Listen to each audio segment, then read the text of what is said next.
Alright, so welcome back everyone. Welcome back to Kerbal Space Program, the hardest career series.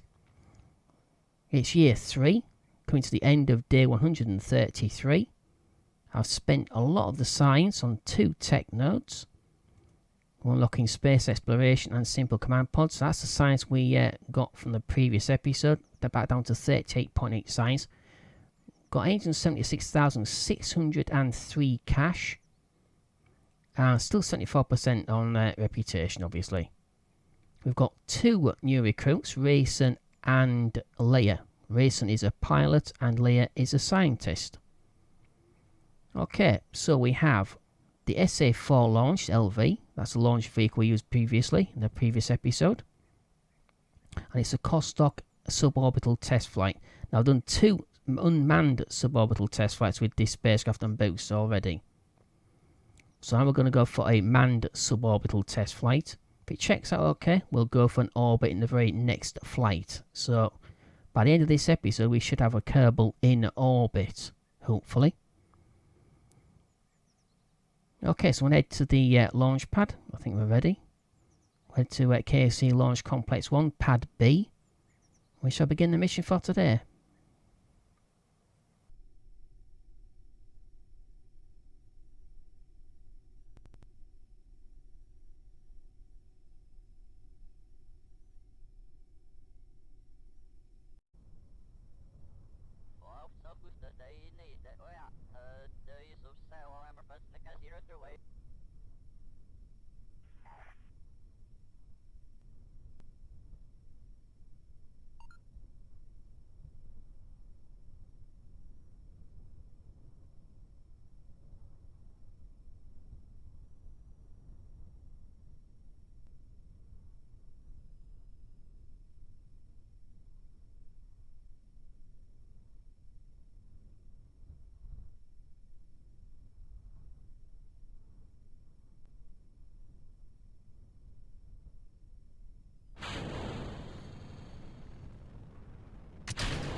Okay, so initial climb completed. Been on the second stage. This is a suborbital test flight, as I said at the beginning. I'm not going for orbit just yet. Both SRBs back again, just like the previous time. We have had 2 failures. 2 of these RCS blocks on this second stage have failed. I don't know which one it is, but seem to have plenty of pitch control, so I'm thinking it's probably one of the yaw 2 of these yaw thrusters on the side here.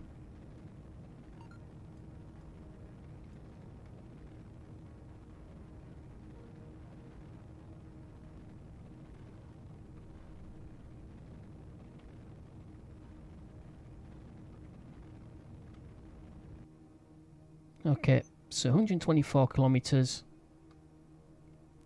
Well, it's a nice shallow dive back into the atmosphere, so we've got plenty of time. RCS is off. Plenty of time to test everything out. So this particular spacecraft should have, yeah, just under 1,050, 1,044 meters per second.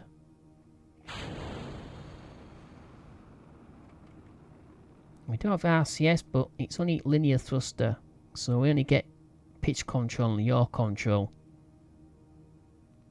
because of offset of momentum, because they're right down here on the bottom.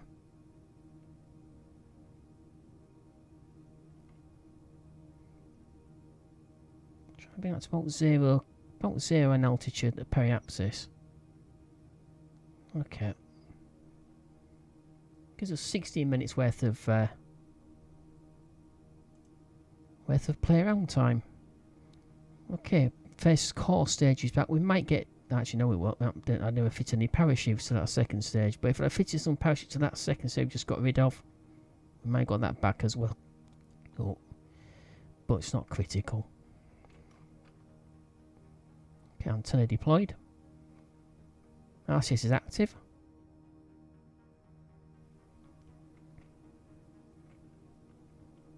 Okay, so the only wheel control we have is with the reaction wheel, which we don't actually have.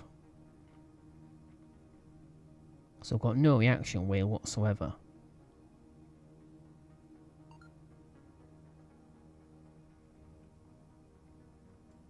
Okay, what's wrong? Oh, disabled here. There we are. Yeah, action groups again. Okay, it's only a test flight, so...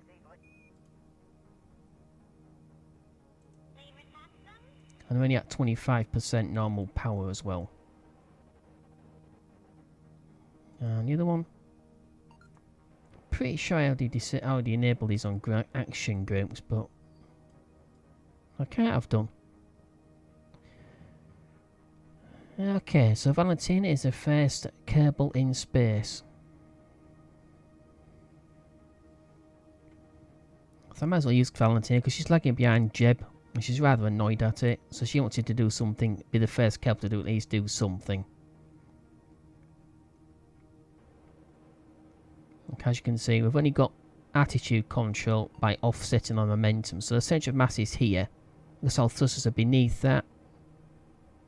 It causes us to move in altitude. We've got no actual linear control or anything like that. We've got no translation except with this main motor.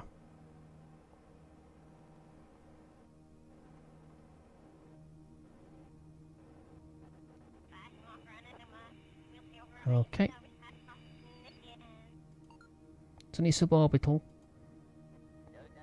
So this looks like it's pretty successful. We shall take the contract for orbital flight, manned orbital flight, and we shall try this again. Hopefully it works exactly the same as smoothly as this has gone. That's all. Only 3 signs. Yeah, disappointing. Okay, so it seems we are very much in space right now. The sky seems to be mostly below us. Depends which sky we're talking about. So we've got no way of charging these batteries back up. And with TACLS life support, you need battery power. You need power basically to keep your life support running. Take a quick look. Got 2 days and 5, that's basically 6 days worth minus 11 minutes. 1 hour 53 minutes worth of electric charge remaining. That's for life support. Okay, switch the lights on. It should actually reduce that down. No, it hasn't.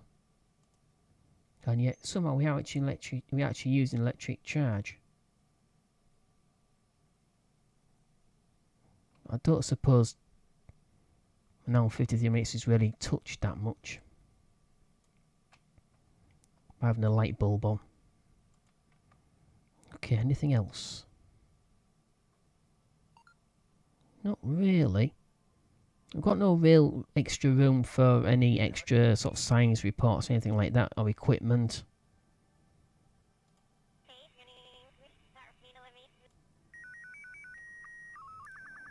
So that's interesting. This has no reaction wheels on it.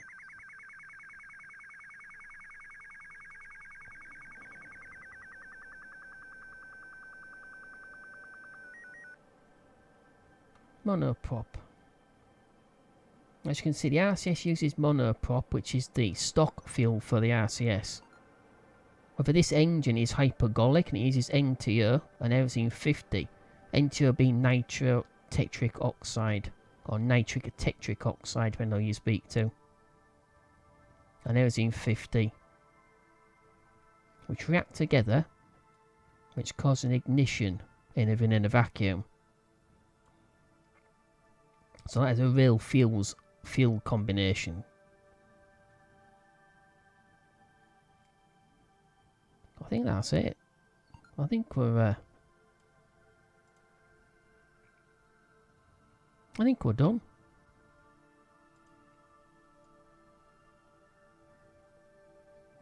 Yep, I think that's it. We are coming back into the atmosphere. Okay. No point having an SES on if it's not working. No reaction. Where's on the RCS to actually position us properly? We are positioned pretty much as well as we can be. Toggle the antenna. We're still in full contact. Yeah. Harvester massive. Okay, let's let this propulsion stage go and get ready for re-entry.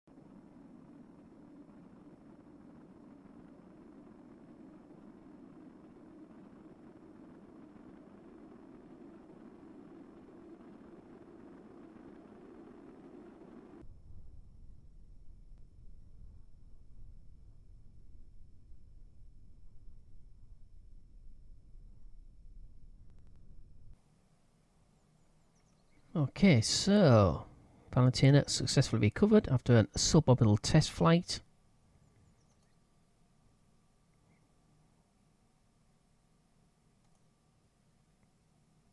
We covered the first core stage and the 2 SRBs. The second stage obviously had no shoots on it, so there's no way we're going to recover that.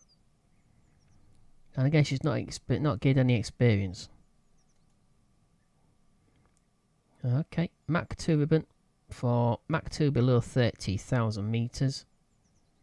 And 10% solid fuel boost. That's an award, a ribbon basically, for launch with a solid fuel boost at 10% of the ship mass. So the entire ship mass was made up of at least 10% of it was SRBs. Okay. Disappointing again. She hasn't gained any experience. Very strange. Okay, so it's going to take, if I'm reading this correctly, it's going to take 3 days. 2 hours, 27 minutes and 35 seconds to recondition pad B. It's probably going to take that long to actually build the next one. Okay, so once it's been built, we'll roll it out. Exactly the same again. Except this time we're going for orbit. And if I'm not much mistaken, actually drawing straws right now as to who's going to be next. Okay, seeing Jean in the mission control building. We have launch of Vostok 1. This is the mission controller 2 contract. It's got a nice bit of money. Just helps pay for the flight. 1 science, 3 reputation. We'll get any more science, I don't think. Unless, of course, we can find some more in a different biome. Why it keeps doing that. So it began with 89 days, the deadline. We're well inside that, so I'm going to head out to the launch pad. I'm going to begin the hopefully successful first manned orbit around Kerbin.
Okay, so it's about to finish secularization.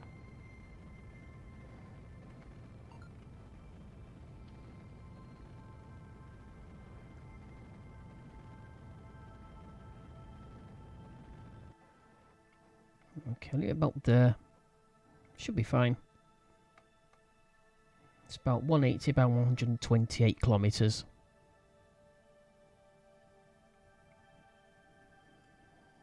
Okay, let's take a look. So 2 SRBs, we should recover the first stage again. So that's 2,187. And 2,185 for the second SRB. Okay, launch of Vostok 1 Kerbin. Obviously this is called Kostok because it's Kerbin. 75 kilometers, 900 crash and 2 reputation. Enter orbit around Gull. Kerbin complete 1800 cash plus 3 reputation. Also got to recover them safely. And it's Jeb flying this mission. So Valentina went first for Suborbital. She'll follow up with an orbital flight of her own. Okay, we'll let this pretty full. It's just under halfway for the second stage. We'll have to let it go though. We'll see at some future point we shall push our altitude even higher. Little kick just like that. Okay, the RCS should go live when I tap. There we go.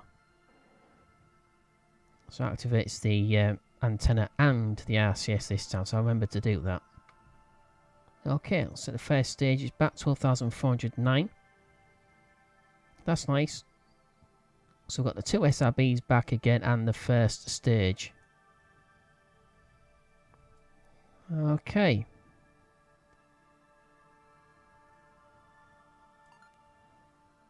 So do I have any signs? Probably not. No. Okay, we'll let Jeb go around a few times. And then we shall bring him back. We'll check some signs every so often if we get into another biome. We might get some more signs off that crew report. I think that's about it though.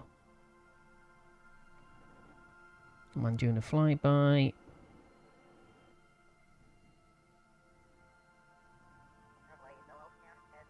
Yep, just got to land. And we get the rest of the rewards. Okay, let it orbit for a while. I'll turn RCS off, don't want to waste power. And there's no reaction wheels still. Okay, so let him go around a few times.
Okay, so we have the health monitor up, looking at radiation levels.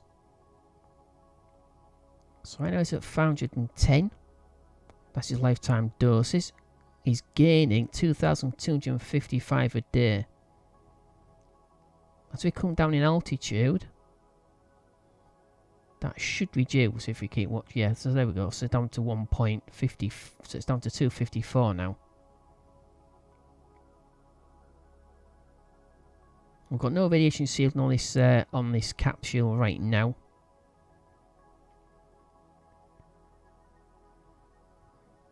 Let's see what else is affecting health. So health is minus 7.93 points per day. So that percentage per day. Start of 120%.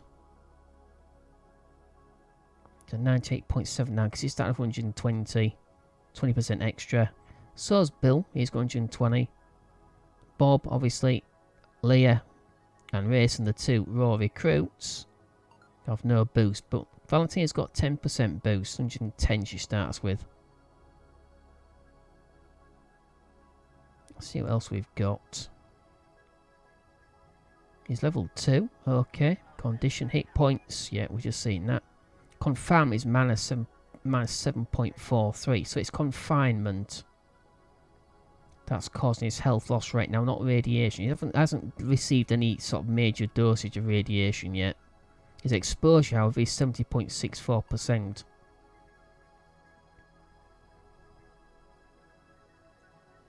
Yeah, so you can actually decontaminate your Kerbals once they return back to Kerbin or anywhere where there's a facility for decontamination. It does cost you quite a lot of money and a lot of science. I think 1,000 points from memory.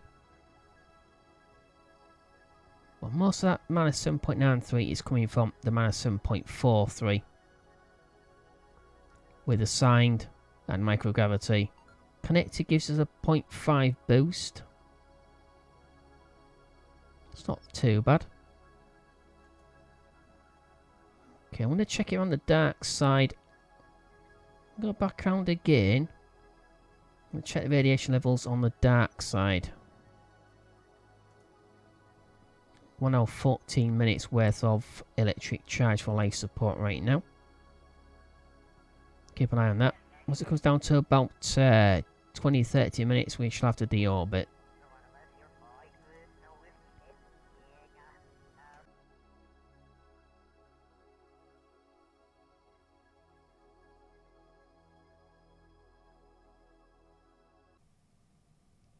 Okay, so second check at radiation levels. We are coming down in altitude. 2,321. So obviously it is cosmic radiation, it's not necessarily solar radiation at this altitude at least. As we get higher we'll approach the edge of Kerbin's magnetic field. So just like Earth, Kerbin has a magnetic field, just like the Van Allen belts on Earth. And they're shielding us from most of the radiation, so God knows what it's going to be once we get above the Van Allen belt or the equivalent of that on Kerbin. So I'm going to have to do some experiments when it comes to radiation. So I've got some radiation measuring equipment, so hopefully that will help us measure exactly what we need.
Okay, so back at the Space Centre, we have fully recovered Jeb and the spacecraft, what's left of it at least.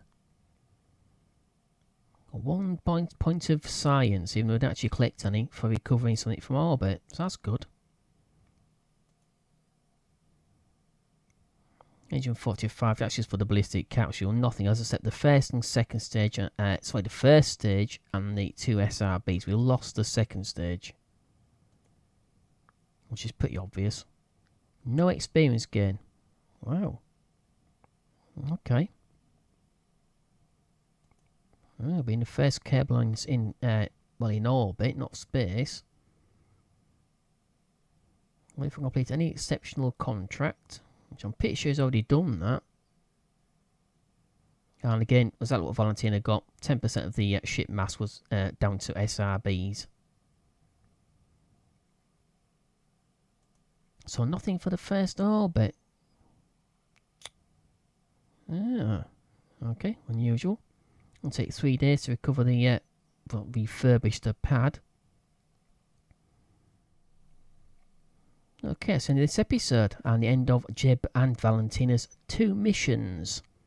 So it's the first suborbital manned and the first orbit manned. Okay, I'm going to progress from here. Alright, so that's the end of the episode. Hope you enjoyed. If you did, don't forget to click like, it is appreciated. Or leave a comment or a question, you're more than welcome to do so. We have Discord, Facebook and Twitter also. You can find the link to all 3 of those platforms on the banner on the front page of the channel. Also, if you enjoy the content on the channel, don't forget to subscribe. That is also very much appreciated. Alright, so up to your very next episode. In the meantime, as always, take care. Bye-bye.